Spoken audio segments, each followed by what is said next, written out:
We created the Central Command to facilitate the processing of, that's one reason, the processing of, for trade facilitation. Number two is, because nalaman ko nga na mayroong TARA system. And every port have their own activity there. That's why the command system is the one who issues yung alert. And the representative of that command center is from the different, there are 6 deputy commissioners. So it's, hindi po siya 3, 6 po siya. So these are the experts, these are our technocrats who are homegrown there, understands the nitty-gritties of importation. They have representative in that command center. And this is headed by Deputy Commissioner Gambala at that time. This was also subject to some court litigation filed by some of the importers, but it was dismissed.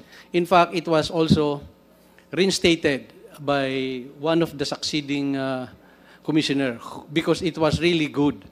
Kasi ang hirap, 38 ports, kanya-kanyang alert sila eh.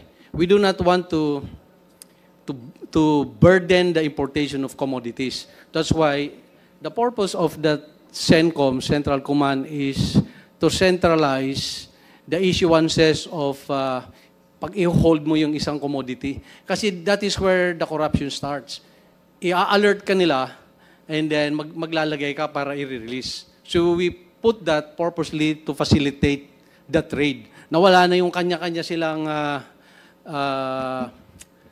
turf. So those representatives coming from the different 6 Deputy Commissioner's Office come up with a collegial decision whether this commodity will be alerted or not. So it is a collegial body.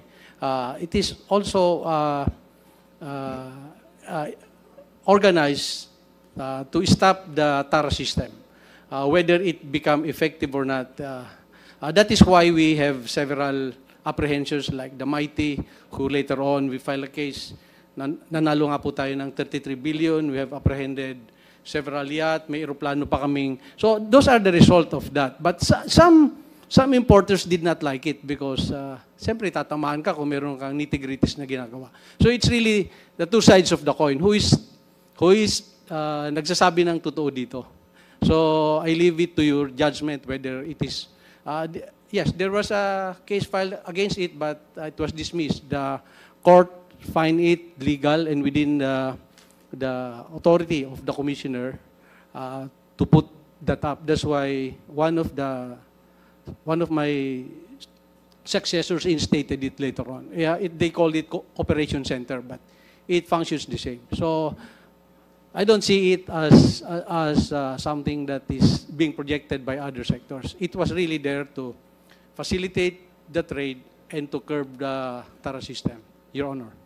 Thank you, former Commissioner. So just to clarify po, no, in your opinion, the creation of this operational center was to fight a parang decentralized TARA, TARA within yung mga district.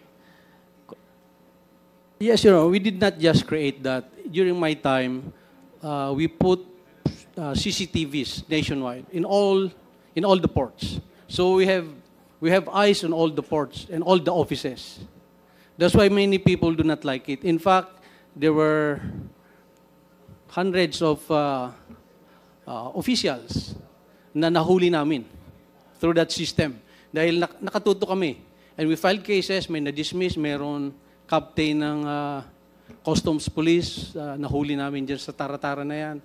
And was filed a case, dismissed. So, it was doing good when I was the one running it. That's why may mga umayaw doon sa sistema kasi nabago eh.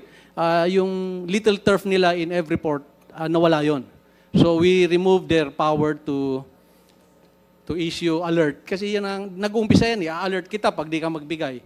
So tinanggal po namin yun, naging centralized siya. Thank you, yes. Commissioner. So at least we got your opinion na it was to combat yung mga little TARA systems nationwide. However, the allegation, I believe, of if it was Mr. Guban or Mr. Taguba is that naging central na rin po yung TARA. Dahil may central command, it became a smaller world where these are the only people whose palms you had to grease. Allegedly po, no? But I understand where you're coming from po, Commissioner. So with that said po, no, so we have now, although the structure is supposedly by district, naging centralized na po ito. And it reminds me of a statement that you made, Mr. Guban, yung may tinatawag kang mafia that would control the BOC. And you stand by that allegation po ba? Yes, Your Honor.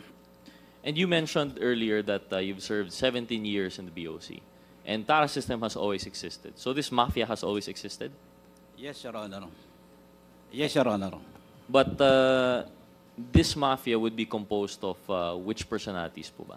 Well, that was during the time of the administration of the past administration, Your Honor, that there was a Davao Mafia. Yes, you mentioned particularly the Davao Mafia. Yes, and at Your that Honor. time, you mentioned both officials, private persons, and there were importers that were participating. Although, yung focus nyo po was mostly on yung public officials po, no? Public officials and private, Your Honor, because they are, sila po ang in fact, hindi yung commissioner ang nagko-control, but the Davao Mafia ang nagko-control ng customs during that time, Your Honor. Paano po yun nangyayari? If I understand the head of the BOC would be the commissioner po, or at least the deputy commissioners, how could you say that a mafia controls the BOC? There were calls na tumatawag. According to our reports, may tawag from the Davao to the commissioner, then the commissioner down the line pababa po. But, sige po, so you're focusing mostly on the Davao Mafia. But you mentioned also that since time immemorial, before your 17 years, meron ng TARA. And it seems to be that what you are saying is yung TARA and the mafia are closely linked. So even before this previous administration, may mafia rin po ba? Inside of the customs, Your Honor, there is a group of syndicate people, Your Honor, na talaga nag-influence pagdating dyan sa TARA system. So nagbago lang in the latest, in the past administration kasi the mafia was now outside. Different, Your Honor, yun. Yung iba yung before ng administration. Ngayon naman, Honor, kung sino po ang nakalagay doon, from the commissioner down, hindi po mawawalang TARA pag hindi inaaprobahan galing sa taas. But in either case, this is a case of influence peddling. Yes, Your Honor. Whether sa loob man, in the case of the mafia that existed prior to the last administration, or a hybrid in which public officers in the BOC and yung sa Davao Mafia, it's all about influence peddling to facilitate this smuggling. Yes, Your Honor.